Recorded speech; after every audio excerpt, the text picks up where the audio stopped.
السلام علیکم ورحمۃ اللہ وبرکاتہ۔ الحمدللہ وکفیٰ والسلام علی عبادہ الذین اصطفیٰ، اما بعد فاعوذ باللہ من الشیطان الرجیم، بسم اللہ الرحمن الرحیم۔ والذین آمنوا اشد حبا للہ، صدق اللہ العلی العظیم، وبلغنا رسولہ النبی الامین الکریم، ونحن علی ذلک لمن الشاہدین والشاکرین والحمد للہ رب العالمین۔ کچھ عرصہ معروض سے قبل آئیے ہمارا آپ مل کر انتہائی احترام و عقیدت کے ساتھ اپنے اور ساری کائنات کے مرکز عقیدت گنبد خضرا میں آرام فرمانے والے آقا ارواحنا فدا جناب محمد رسول اللہ صلی اللہ علیہ وسلم کی بارگاہ بے کس پناہ میں جھم جھم کر درود پاک کا ہدیان کو باز بلند پڑھ اللہم صلی علی سیدنا مولانا محمد بعد الجود والکرم وآلہ الکرام جبارک وسلم، صلاۃ و سلام علیکہ یا رسول اللہ صلی اللہ علیہ وسلم۔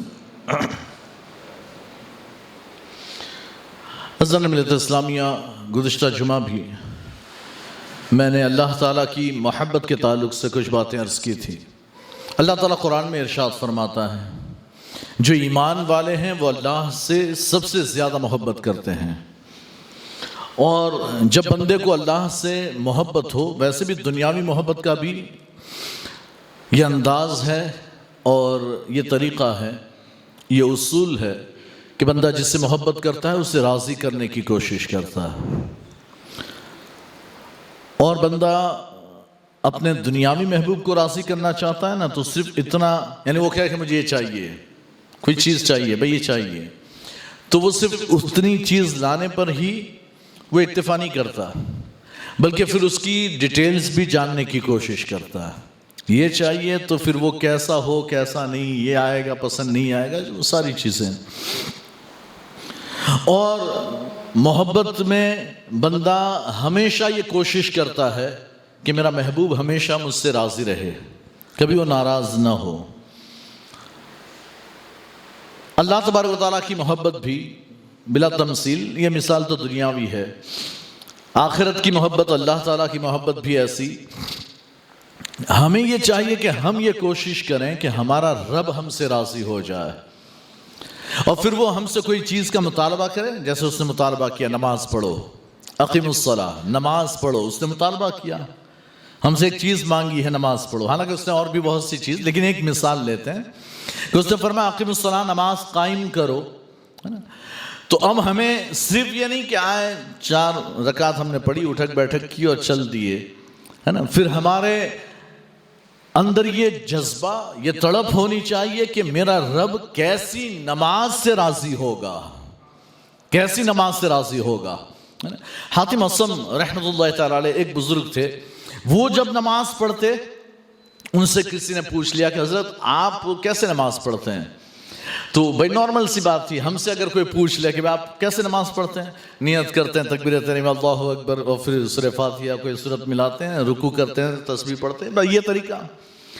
آپ فرماتے ہیں کہ جب میں نماز پڑھتا ہوں، کسی نے پوچھ لیا آپ کیسے نماز پڑھتے ہیں، تو حاتم اصم آپ فرماتے ہیں کہ میں نماز یوں پڑھتا ہوں کہ جب میں وضو کرتا ہوں تو مجھے یہ احساس ہوتا ہے کہ میں اللہ کی بارگاہ میں حاضر ہونے کی تیاری کر رہا ہوں، اس انداز میں وہ وضو کرتے۔ جب وضو ہو جاتا، کہتے وضو کر کے میں آتا، رب کی بارگاہ میں کھڑا ہوتا، اور جب نیت دل کے ارادے کا نام ہے، دل میں ارادہ کہ میں کیا نماز پڑھ رہا ہوں، کون سی نماز پڑھ رہا ہوں، تو دل کے ارادہ، تو کہتے ہیں کہ پھر میں یہ تصور کرتا کہ میں پل صراط پر کھڑا ہوں، پل صراط پر کھڑا ہوں، نیچے جہنم ہے، سامنے جنت ہے نا، اور دنیا میں ایسے ہاتھ کر کے دنیا اپنے پیچھے چھوڑ دیتا، ایسے ہاتھ کر کے، یعنی یہ ہاتھ ہم ایسے اللہ اکبر، بھئی تکبیر تحریمہ کا طریقہ ہے تو ہم کرتے ہیں، لیکن وہ کہتے ہیں کہ میں ہاتھ اٹھاتا یہ سوچ کر کہ میں نے دنیا اپنے پیچھے چھوڑ دی، میں رب کی بارگاہ میں کھڑا ہو گیا ہوں، اس تصور کے ساتھ، اور پھر میں نماز ادا کرتا ہوں، تو کہتے ہیں کہ پھر جہنم کا خوف، جنت کی رغبت، ہے نا، دنیا کے سارے رشتے پیچھے چھوڑ دیے، دنیا سے کوئی لینا دینا نہیں، اس انداز میں، اور پل صراط پہ کھڑا ہوں کہ ذرا سا بھی یوں ادھر ادھر ہوا تو پھر میری نماز کا کیا ہوگا، اس انداز میں نماز پڑھتا ہوں. حالانکہ وہ بڑی طویل ان کی نماز کا طریقہ ہے نا. قلیوبی نام کی ایک کتاب ہے, اس میں یہ میں نے پڑھا تھا تو آج یاد آ گیا. بہرحال تو یہ یعنی کہ نماز کا یہ انداز ہے. اب یہ حاتم اصم ہیں کہ جو نماز یوں پڑھتے ہیں کہ پلسرات پہ کھڑا, نیچے جہنم سامنے جنت. وہیں رابعہ بصریہ کو دیکھ لیں تو حضرت رابعہ بصریہ ایک دن ایک ہاتھ میں پانی ایک ہاتھ میں آگ لے کر چلی جا رہی تھی. کسی نے کہا رابعہ کدھر؟ تو فرماتی ہیں کہ اس پانی سے جہنم کی آگ بجھا دوں اور اس آگ سے جنت کو جلا دوں, تاکہ جو بندہ نماز پڑھے وہ صرف رب کے لیے پڑھے, جنت کے شوق میں جہنم کے خوف میں نہ پڑھے. یہ رابعہ بصریہ ہیں. وہ کہتی ہیں کہ اگر نماز ہی پڑھنے تو اللہ کی رضا کے لیے پڑھ, لالچ میں کیوں پڑھتا ہے کہ جنت ملے گی؟ لالچ میں کیوں پڑھ رہا ہے کہ جنت ملے گی؟ ڈر میں کیوں پڑھ رہا ہے کہ جہنم سے بچ جاؤں؟ کہتا ہے یہ تو تمہارے مقصد کی خاطر پڑھ رہا ہے نا.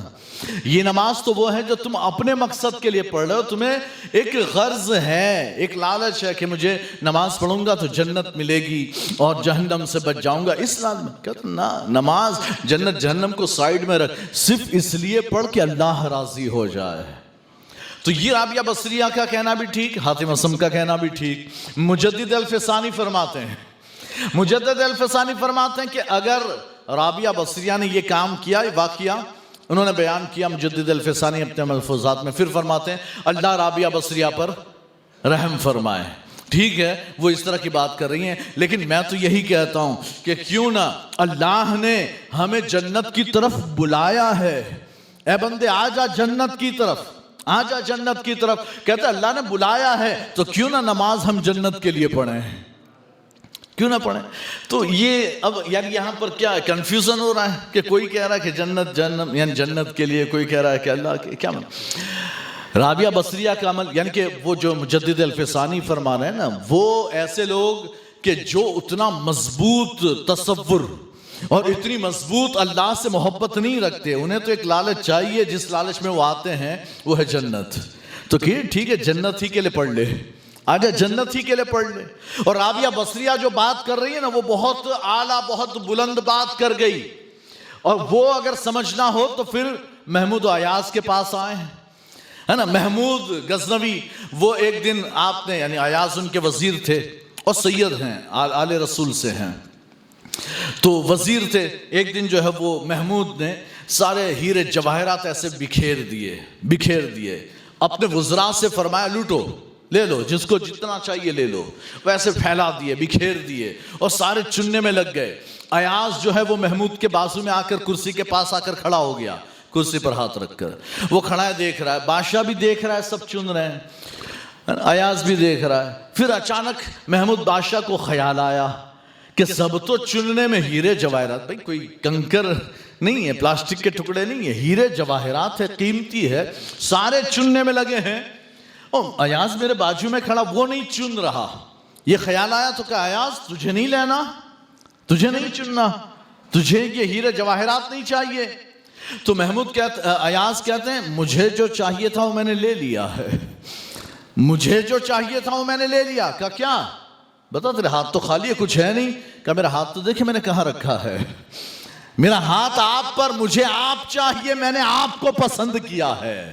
انہیں ہیرے جواہرات پسند تھے, وہ ہیرے جواہرات چن رہے ہیں. مجھے آپ پسند ہے, مجھے آپ چاہیے, آپ چاہیے. تو یہ ہے محبت. اب جب یہ کہ محمود خود اگر میرا ہو جائے گا تو یہ صرف ہیرے جواہرات نہیں, اس کا پورا خزانہ میرا ہوگا. پھر صرف لٹائے ہوئے ہیرے جواہرات نہیں, پھر سارا خزانہ میرا. تو رابعہ بصریہ کہتی ہیں نماز اللہ کی رضا کے لیے پڑھ, اگر وہ تیرا تو ساری کائنات تیری ہو جائے گی. اگر وہ تیرا ہو گیا تو ساری کائنات تیری ہو جائے گی, تو پھر جنت بھی تیری, جہنم سے بھی بچ جائے گا. پھر جہنم میں جانا ہوگا. یہ اولیاء بھی جہنم میں جائیں گے, پتہ ہے آپ لوگوں کو, اولیاء بھی جہنم میں جائیں گے. یہ غوث اعظم بھی جائیں گے, خواجہ غریب نواز بھی جائیں گے, داتا حجویری بھی جائیں گے, آقا نقشبند بھی جائیں گے, شہاب الدین سہروردی بھی, آپ کے اونا کے جتنے اولیاء ہیں وہ سب بھی جہنم میں جائیں گے. لیکن کیوں جائیں گے؟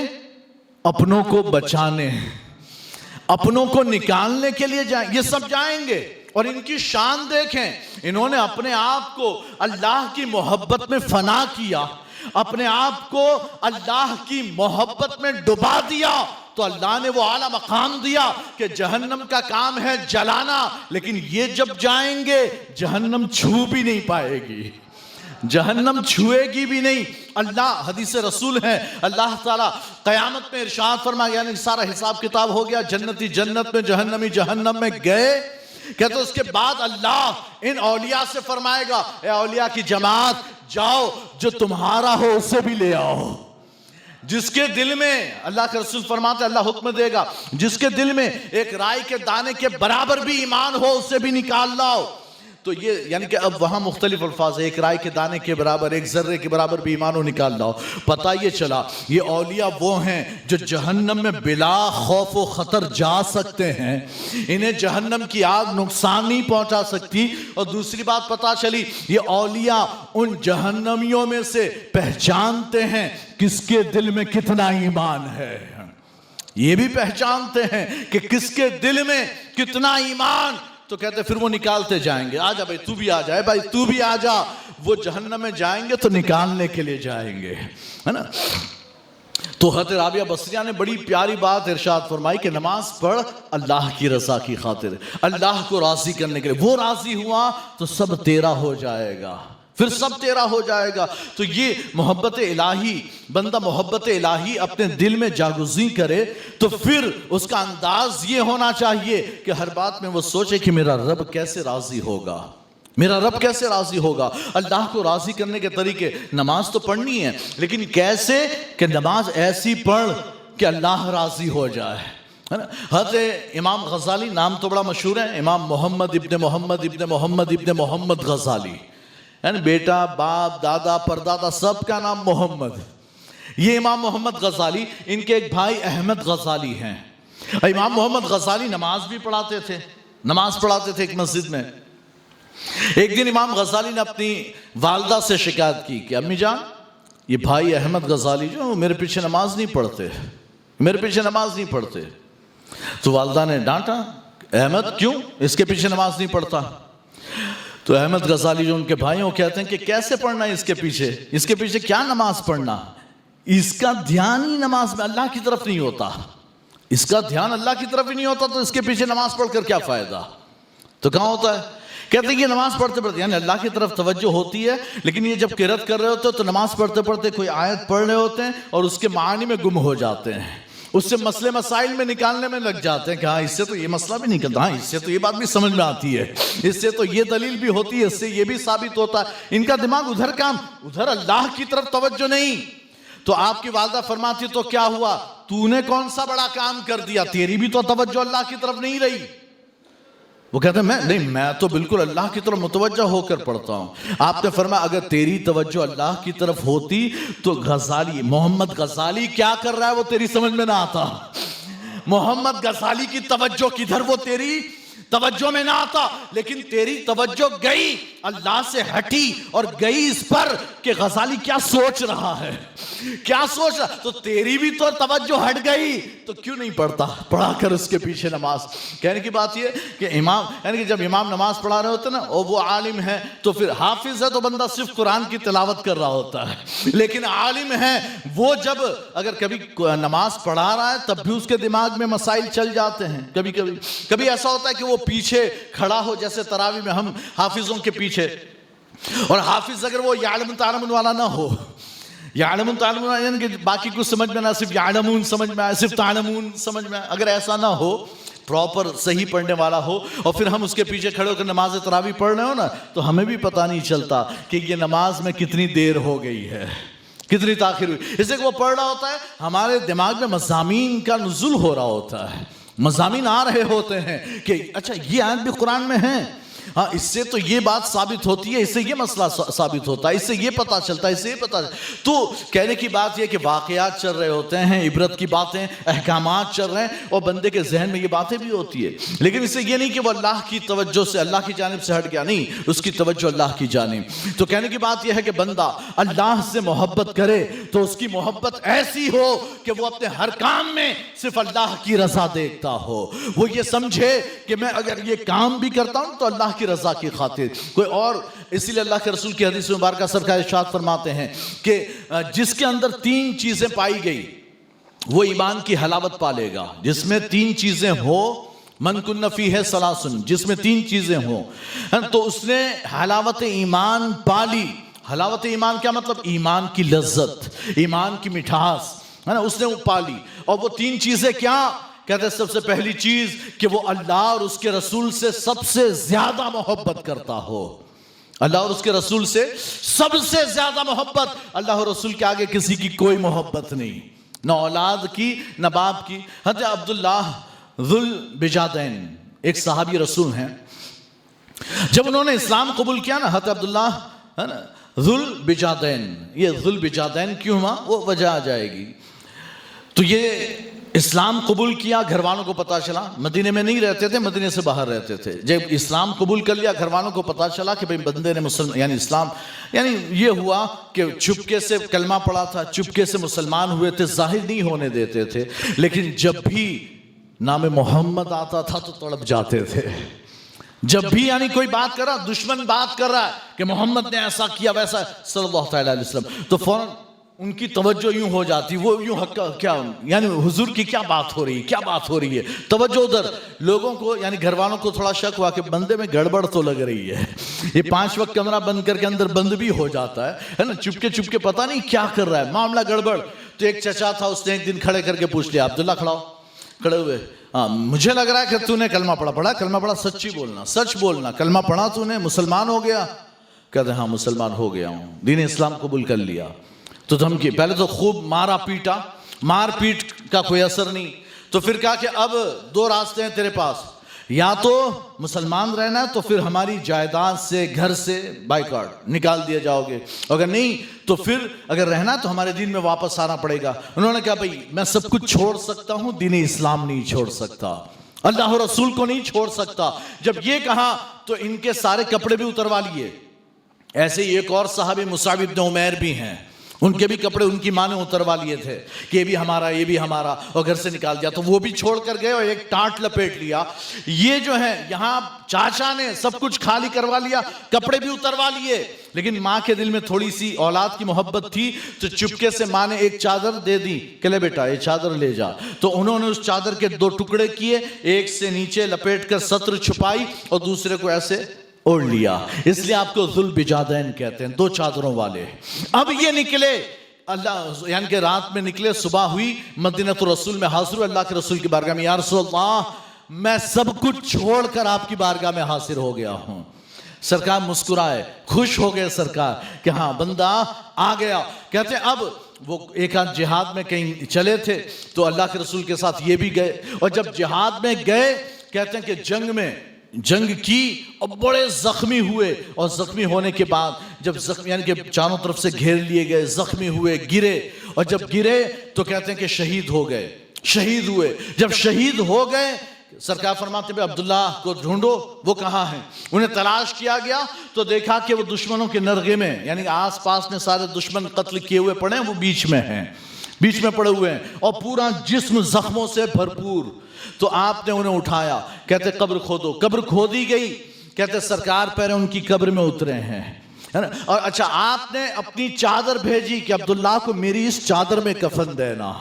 اللہ اور رسول سے محبت کرو تو یہ صلہ، یہ بدلہ ملتا، میری اس چادر میں کفن دینا. کہتے اس چادر میں آپ کو کفن دیا گیا، اور جب دفن کرنے کی باری آئی سرکار خود قبر میں اترے، اور پھر ابو بکر و عمر سے فرمایا کہ اپنے بھائی کو دھیرے سے، تکلیف نہ ہو، دھیرے سے اتارو. کہتے سرکار نے ہاتھوں میں لے کر زمین پر رکھا اور رکھ کر فرماتے اللہ میں اس سے راضی ہوا، تو بھی راضی ہو جا. میں اس سے راضی ہوا، تو بھی اس سے راضی ہو جا. کہتے ہیں کہ عبداللہ ذوالبجادین کہتے ہیں یہ اللہ کی محبت میں سب کچھ چھوڑ کر نکلے تھے، اللہ نے اپنی بارگاہ میں قبول فرما لیا ہے. تو ہم یہ سوچیں کہ کیسے اللہ ہم سے راضی ہو جائے. ہمارا ہر کام یعنی کہ ہم اچھا وہ حدیث میں بتا رہا تھا نا کہ اللہ اور اس کے رسول سے سب سے زیادہ محبت. بندہ ایمان کی چاشنی، ایمان کی لذت، ایمان کی حلاوت کب پاتا ہے؟ سرکار فرماتے ہیں اللہ اور رسول سے سب سے زیادہ محبت کرتا ہو. دوسرا سرکار فرماتے ہیں کہ اگر وہ کسی سے محبت کرے تو اللہ کے لیے محبت کرے. یعنی کہ اگر آپ میرے دوست ہیں تو صرف اس لیے کہ آپ اللہ کے نیک بندے ہیں. میں آپ سے محبت کروں، آپ سے گہری دوستی ہو تو صرف اس لیے نہیں کہ کاروبار میں دوستی ہے، اس لیے نہیں کہ آپ میرے کام آتے ہیں، اس لیے نہیں کہ دنیا کا فائدہ. کہتے ہیں محبت اور دوستی اگر کسی سے ہو تو اللہ کی رضا کی خاطر ہو. ہم آپ سے محبت کریں، آپ آتے جاتے ہم آپ کو سلام کریں السلام علیکم، آپ ہمیں سلام کریں السلام. کیوں؟ کہتے ہیں یہ کیسا رشتہ؟ 5 وقت کی نمازوں کا رشتہ ہے. آپ مسجد میں نماز پڑھتے ہیں، یہ رشتہ ایمان کا رشتہ. کہتے ہیں کہ اگر کسی سے محبت کرے تو اللہ کے لیے محبت کرے. اور تیسری بات اللہ کے رسول فرماتے ہیں کہ پھر کفر میں واپس پلٹنا اسے اتنا ہی ناپسند ہو جتنا اسے آگ میں ڈالا جانا ناپسند ہے. اگر یہ 3 باتیں کسی کے دل میں آ گئی، کہتے پھر اسے ایمان کی حلاوت و لذت حاصل ہوگی. پھر حال یہ ہوگا، ایمان کی لذت حاصل ہوئی نا، پھر وہ نماز پڑھتا ہوگا، اسے نماز پڑھنے میں مزہ آئے گا. وہ بھاگنے کی نہیں سوچے گا، بلکہ نماز پڑھ کر جب جائے گا، چاہے گھر ہو چاہے دکان ہو، لیکن اس کا دل مسجد میں لگا ہوگا کہ پھر کون سی، یعنی کہ دوسری نماز کا وقت کب آئے کہ پھر میں مسجد میں حاضر ہو جاؤں، پھر میں اللہ کی بارگاہ میں سجدہ ریز ہو جاؤں. اور پھر جن کے دل ایسے ہوتے ہیں، سرکار فرماتے جن کے دل مسجدوں میں معلق ہوتے ہیں، مسجدوں میں لٹکے ہوتے ہیں، اللہ تعالیٰ ایسوں کو جنت عطا فرمائے گا. اللہ تبارک و تعالیٰ ہمیں اپنی محبت عطا فرمائے، اپنے محبوب کی محبت عطا فرمائے، اور ہمیں ایسے اعمال عطا فرمائے کہ ہمارا رب اور رسول دونوں راضی ہو جائیں. وآخر دعوانا الحمدللہ رب العالمین. السلام علیکم ورحمۃ اللہ وبرکاتہ.